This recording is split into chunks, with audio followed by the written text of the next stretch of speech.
Junior College, IIT, JEE, NEET Academy, Seat Guarantee Program.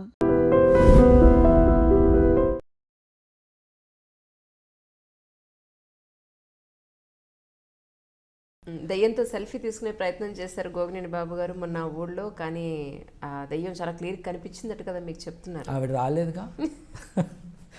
ఇక్కడ చూడండి, దయ్యాలన్నీ ఆడదయ్యాలే.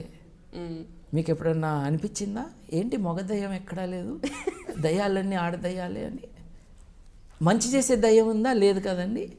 మంటలు పెట్టే దయ్యం, మగాళ్ళని వశపరుచుకునే దయ్యం, అది మోహిని పిశాచం కావచ్చు, కొరివి దయ్యం కావచ్చు, మోస్ట్లీ దయ్యాలన్నీ ఆడవాళ్ళు. కానీ మీరు అది ప్రూవ్ చేసిన తర్వాత ఆ విలేజ్లో మొత్తం అందరూ వెనక్కి వచ్చారండి? వచ్చారు. రియలైజ్ అయ్యారు ఆ విషయంలో ఇదనే దయ్యం ఎందుకు కారండి తమ ఇంట్లోంచి బయటికి వెళ్ళిపోయారు. They evacuated there homes in peace times. కానీ అది మాత్రం మెచ్చుకోవాల్సిన విషయం సార్. మీ విషయంలో ఒక పొలిటికల్ పార్టీ చేయలేకపోయింది, ఒక అధికారంలో ఉన్నవాడు చేయలేకపోయారు, ఒక మతస్థులు చేయలేకపోయారు, మీరు మాత్రం అచీవ్ చేశారు. ఎందుకంటే దెయ్యం ఉందన్న భయానికి గ్రామం మొత్తం ఖాళీ చేసి వెళ్ళిపోతే మీ మాట మీద మీరు అక్కడ ఒక నైట్ 2 నైట్స్ అక్కడ వన్ నైట్ ఉండి దాన్ని మీరు ప్రూవ్ చేసి ప్రజలందరినీ మళ్ళీ నమ్మించి వాళ్ళ ఇళ్ళకి వెనక్కి తీసుకురావడం అంటే చాలా పేషెన్స్తో కూడుకున్న విషయం. అసలు ఎంత ఎనర్జీ కావాలి. ఇట్ ఈస్ ఆల్సో ఫన్ అండి. అండ్ నేను ఒక్కడనే కాదండి, 25 మంది యంగ్స్టర్స్ వచ్చారు, కొంతమంది ఏజ్డ్ పీపుల్ వచ్చారు, 70 ఏళ్ళు నిండిన వాళ్ళు, దాసరి విజయానంద్ గారు, అంటే పేర్లు చాలా చెప్పచ్చు నేను, కృష్ణారావు గారు, మూర్తి గారు, వీళ్ళందరూ కూడా they are not 50 or 60, they are beyond that. వాళ్ళు కూడా వచ్చారు. ఎందుకు వచ్చారు? దయాన్ని చూడటానికి వచ్చారు కాదే. ఇవన్నీ లేవు అని చెప్పి ఎవరిళ్ళకి వాళ్ళని రప్పించడానికి వచ్చారు. చూడండి, బజార్లో గోలగా ఉంది, రక్షణ కోసం ఇంట్లోకి వెళ్తామండి. మన ఇంట్లో తలుపేసుకుంటే వీఆర్ సేఫ్ అనుకుంటాం. అట్లాంటిది ఇంట్లో డేంజర్ ఉందని ఇంట్లోంచి పారిపోయిన వాళ్ళు వీళ్ళందరూ. It's a social disaster, it's a terrible situation. అంటే వీటన్నిటికీ కూడా ఇందాక నేను మీతో ఈ విషయం గురించి మాట్లాడుతున్నప్పుడు గుర్తు చేశాను. బ్యాడ్ ఎఫెక్ట్స్ తీసుకొచ్చే గ్రహం శని గ్రహం. దానికి శూద్ర కులం అంటే కులాన్ని తీసుకొచ్చారు. నిజంగా ఒక దయ్యం ఉందనుకున్నాం. ఆ దయ్యం ఆడదయ్యం, ఆడవాళ్ళ పట్ల ద్వేషం. You see the components into this belief. నువ్వు మూఢనమ్మకాలకు వ్యతిరేకమా అంటే నో, కల్చరల్ బ్యాక్వర్డ్నెస్కి వ్యతిరేకం. ఈ కల్చరల్ ఐడియాస్ అన్నిటినీ కూడా మూఢనమ్మకాల్లో you see the strongest expression of that. ఎదుర్కోవాలి కదండి. మరి ఇంకేదైనా నమ్మండి మీరు, ఆడ మొగ ఈక్వల్ అన్న వాళ్ళు ధర్నా చేసి మాకు మొగదయ్యాలు కూడా కావాలని అడగాలి. లేకపోతే ఎట్లా అండి? ఇన్ఈక్వాలిటీ కాదు ఇది, సమానత్వం కావాలి కదా అందులో కూడా. సో ఈ నమ్మకాలన్నిటినీ కూడా we have to challenge and question. ఎందుకు? To improve our lot. ఇప్పుడు ఇట్లాంటి ప్రశ్నలు వేసుకున్న కారణంగానే వేరే సమాజాలు ముందుకెళ్ళినాయి. మనం 200 దేశాలు, రఫ్లీ 200 దేశాలు ప్రపంచంలో ఉంటే మనం 146లో ఎందుకున్నాము? నెంబర్ 1లో ఎందుకు లేము?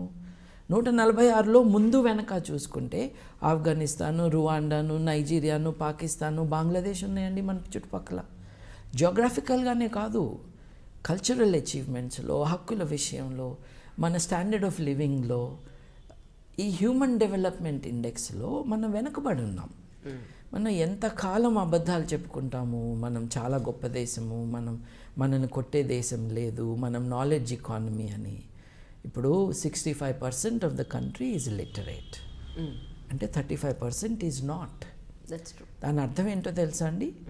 భారతదేశానికి స్వాతంత్రం వచ్చినప్పుడు 33 కోట్ల మంది మనకి జనాభా.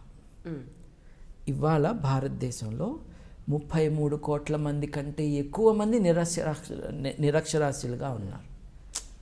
అంటే ఈ 70 ఏళ్లలో మనం founding of the nation as a political independent entity ఎంత జనాభా ఉందో అంతకంటే ఎక్కువ మంది నిరక్షరాస్యుల్ని తయారు చేసుకున్నాము. ఎవరి ఫెయిల్యూర్ అంటారు మీ ఉద్దేశ ప్రకారం?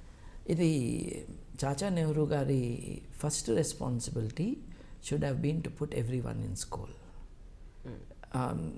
ఆయన చాలా చేశారు. He defined India, he laid its foundations. కానీ ప్రతి పిల్లవాడిని స్కూల్కి పంపించాలి అన్న విషయంలో ఆయన కరెక్ట్ ఎంఫసిస్ పెట్టలేదు. ఇప్పుడు పాపులేషన్ కంట్రోల్ గురించి మాట్లాడుతూ ఉంటారు. బెస్ట్ కాంట్రాసెప్టివ్ ఈజ్ ఎడ్యుకేషన్ అని చెప్పారు. కరెక్ట్.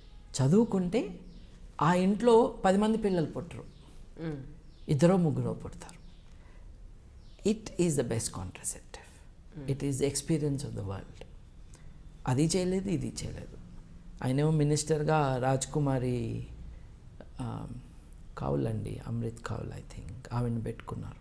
ఆవిడ Catholics do not believe in birth control. దేవుడిచ్చిన పిల్లల్ని మనం వద్దంటమేంటి, ఇట్లా చేసి ఆవిడ ముందుకు తీసుకెళ్ళనివ్వలేదు. నెహ్రూ గారికి ఒక కుమార్తెని, కానీ ఆయన దీనిపైన పెట్టాల్సిన ఎంఫసిస్ పెట్టలేదు. So this has been a disaster. But మీరు చెప్పిన దాని ప్రకారం అంటే ఇందాక మనం అక్కడ మధ్యలో ఆగిపోయినట్టున్నాం. దలైలమ్మ ఆయన అక్కడే కూర్చోబెట్టాం, దలైలమ్మ గారు. మళ్ళీ వెళ్ళాలి ఆయన దగ్గర, వెళ్ళాలి. అది మీరు కంక్లూడ్ చేసేస్తే నెక్స్ట్ దానికి వెళ్దాం. అంటే దలైలమ్మ దగ్గర యాక్చువల్లీ ఆయనతో మీకున్న అబ్జెక్షన్ ఏంటి? అదే ఇప్పుడు అంటే ఆయన అక్కడ కొండ మీద వదిలేసాము టిబెట్లో. ఆయన పట్ల ఉన్న ఈ బ్లైండ్ బిలీఫ్ ఎట్లా ఉండేదంటే, Tibet was a feudal nation. దేన్నైతే మనం వదిలేద్దాము అని అనుకున్నాము కొన్ని వందల సంవత్సరాల క్రితం భారతదేశంలో ఉండేదో, ఆ ఫ్యూడల్ వ్యవస్థలో ఆయన మలమూత్రాలను కూడా పవిత్రంగా భావించే దేశంలో ఆయన రాజు. Is a religious leader and also a temporal. ఇప్పుడు ఎలా ఉంది సార్ పరిస్థితి అక్కడ? వస్తున్నానండి. ఆయన అక్కడి నుంచి ట్యాక్సీలు కట్టమన్నప్పుడు ఆయన అక్కడి నుంచి పారిపోయి మన దేశం వచ్చాడు. కేవలం అదే కాదు, చైనా దురాగతాల్లో టిబెట్ ఆక్యుపేషన్ కూడా ఒకటి.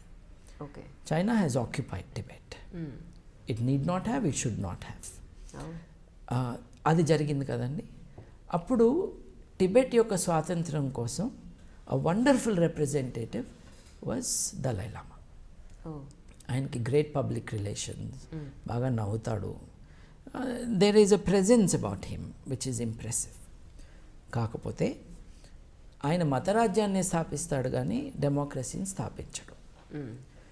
ఒకటి అదైతే, దలైలామా అనే ఆయన అందరూ బుద్ధిస్టులకి రిప్రజెంటేటివ్ కాదు అన్నది ఒక విషయం.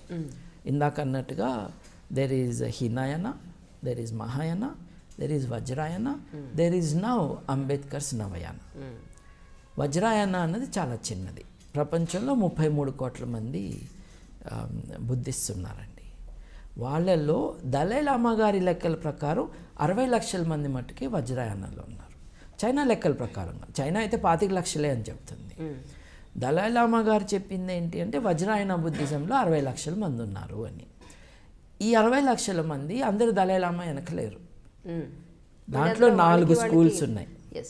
4లో గెలూపాకి ఈయన head, and that's the second largest sect of Vajrayana. 60 లక్షల మంది 4గా డివైడ్ అయితే దాంట్లో బిగ్గెస్ట్ ఆర్గనైజేషన్ ఈయనది కాదు, సెకండ్ బిగ్గెస్ట్ ఈయనది. ఓకే. ఈ does not represent Buddhism. First thing, అరే బుద్ధుడే పునర్జన్మని నమ్మలేదు, నువ్వు మాట్లాడితే ఎట్లా బుద్ధుడి పేరుతో ఎట్లా ఒప్పుకుంటాం? So that is number 1. మీకు బుద్ధిజానికి మీకు అబ్జెక్షన్స్ ఉన్నాయా మీ ఉద్దేశ ప్రకారం? అంటే బుద్ధుడు was probably the first moral teacher of the world, probably the first. దేవుడు లేడు అని భారతదేశంలో యాక్టివ్గా అనుకుంటున్న టైంలో బుద్ధుడు పుట్టేటప్పటికే సాంఖ్యులు కానీ వైశేషికులు కానీ అనుసిద్ధాంతం కానీ ఇవన్నీ కూడా, సాంఖ్యులు ఏం చెప్పారు? యూ కెనాట్, శూన్యం నుండి దేన్ని నువ్వు క్రియేట్ చేయలేవు అని చెప్పారు సాంఖ్యులు. ఎంత గొప్ప ఆలోచన అండి అది. ఈ విశ్వం అంతా కూడా పదార్థంతో నిర్మించబడింది, ఆ పదార్థం అన్నది అణువు అని కణాదుడు చెప్పాడు. ఆల్రెడీ ఆ భావాలు స్ప్రెడ్ అయి ఉన్నాయి. అటువంటి దాంట్లో దేవుడు అవసరం లేకుండా నైతికంగా ఎలా బతకాలో బుద్ధుడు నేర్పించాడు. దేవుడు అవసరం లేకుండా నేను శకునాలు చెప్పను, వాస్తు డైరెక్షన్స్ నేను చెప్పను అని కూడా బుద్ధుడు చెప్పాడు. చాలా గొప్పవాడండి. కుల వ్యవస్థ అప్పటికే గట్టిగా ఉన్నది. అలాంటి కుల వ్యవస్థలో ఉంటున్న సమాజంలో బుద్ధుడు ఆరామం యొక్క తలుపులు తెరిచాడు. ఎవరైనా రావచ్చు ఆరామంలోకి. నేను ఈ మతం కానీ ఈ కులం కానీ అన్న మాట లేదు. He inaugurated a new chapter in the spiritual life of humanity. అంతేకాకుండా బుద్ధుడి ఇన్స్పిరేషన్తో కొన్ని వందల సంవత్సరాల పాటు భారతదేశంలో స్వేచ్ఛ పెరిగింది. ముందు బుద్ధుడు చిన్నపిల్లల్ని తీసుకున్నాడు తన ఆరామంలో, తన కొడుకుతో సహా. బుద్ధుడి తండ్రి వచ్చి, తప్పు కదా, ఇళ్లలో పిల్లలందరినీ నువ్వు తీసుకెళ్తే ఇల్లు ఎట్లా నడుస్తాయి అని చెప్తే 14వ ఏట దాకా ఎవరు రాకూడదు అని చెప్పాడు ఆయన. ఆలోచించలా, మనిషే కదా ఎంత గొప్పవాడైనా, ఆలోచించలా. అట్లాగే ఆడవారిని రావద్దు అన్నాడు, తర్వాత ఒప్పుకున్నాడు. He also grew. So he is an extraordinary man. పునర్జన్మను ఆయన నమ్మలేదు, ఆయన తర్వాత తీసుకొచ్చారు దాంట్లో.